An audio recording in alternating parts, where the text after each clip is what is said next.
A Roman citizen is dragged from his cell, bound hand and foot. But he's not being led to the cross. He's not facing the sword. What awaits him is something the Romans considered far worse than any quick death. He's about to be sewn into a sack with a dog, a snake, a rooster, and a monkey, then drowned. This was poena cullei, the punishment of the sack, reserved for one crime the Romans saw as so unnatural, so monstrous, that the criminal deserved to die like an animal. That crime was parricide, killing your own father. In a society built on the absolute authority of the paterfamilias, the male head of household, murdering him wasn't just homicide. It was an attack on the very foundation of Roman civilization. The father held life and death power over his children. He could sell them, disown them, even execute them legally. To raise a hand against him violated the most sacred bond in Roman society. So when a citizen was convicted of parricide, Rome responded with a ritual execution designed to erase the killer from the world of the living. The punishment began with beatings. The convicted parricide was stripped and scourged with rods until blood ran. His head was covered with a wolfskin hood, forcing him to see the world through the eyes of a beast. Wooden clogs were placed on his feet, marking him as less than human. Then came the sack. Made of leather or heavy cloth, it was large enough to hold a man curled in on himself. But he wouldn't be alone. The Romans added 4 animals, each chosen for symbolic reasons lost to us but clearly meaningful to them. A dog, unclean and lowly. A snake, associated with treachery in the underworld. A rooster, whose crowing announced the dawn the parricide would never see again. And a monkey or ape, a twisted mockery of human form. The animals were living, thrashing, terrified. The parricide was forced inside with them. The sack was sewn shut. Imagine the darkness, the panic, the claws and bites and suffocating press of bodies fighting for air that's already running out. Then the sack was lifted and carried in a procession through the streets of Rome. Citizens lined the route, watching in silence or jeering. This wasn't just an execution, it was a public exorcism, a community purging itself of pollution. The procession ended at the Tiber River, or if the crime occurred near the coast, at the sea. The sack was thrown from a bridge or cliff into the water.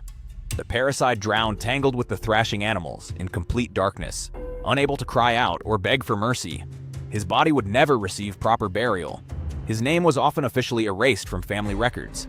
In the Roman mind, he had never existed.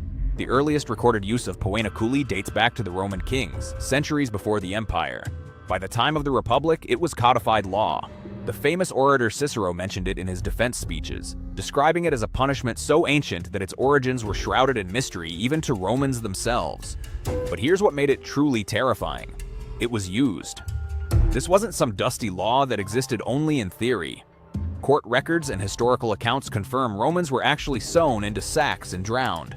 The jurist Ulpian, writing in the 3rd century AD, discussed the practical details of how to carry out the punishment properly. What animals to use if certain species weren't available. Whether the sack could be thrown into a river if the sea wasn't accessible. These weren't hypothetical questions. They were real logistical problems judges faced. Over time, emperors modified the punishment. Hadrian ruled that only those who killed close relatives, not just fathers, deserved the sack. Constantine, the first Christian emperor, expanded it to include mothers, and even suggested that if animals weren't available, the condemned should be enclosed with heavy stones instead and sunk. The practice continued for centuries. As late as the 6th century AD, the Byzantine Emperor Justinian included detailed instructions for poena cullei in his legal code. By then, Rome had been Christian for over 200 years, but this pagan punishment persisted because parricide still struck Romans as uniquely monstrous. The last reliably recorded use occurred in the 1500s, not in Rome, but in territories that still followed Roman law. After that, the punishment of the sack finally faded from practice, though not from legal texts. For over 2,000 years, it stood as Rome's answer to the ultimate betrayal. Modern scholars debate what the animals symbolized. Some argue they represented chaos and disorder, the opposite of Roman civilization. Others suggest they were creatures associated with the underworld, sending the parricide to the realm of the dead in the company of death's servants. We'll never know for certain, but we know this. The Romans designed poena cullei to be worse than a simple execution, worse than pain, worse even than crucifixion, which at least ended in open air under the sky. The parricide died alone in suffocating darkness, his last moments spent in animal terror, denied even the dignity of a human death. Because in Rome's eyes, he had forfeited his humanity the moment he raised his hand against his father. If you thought that was dark, wait until you hear about the Roman emperor who made his horse a senator and what happened to the men who laughed. That story's next.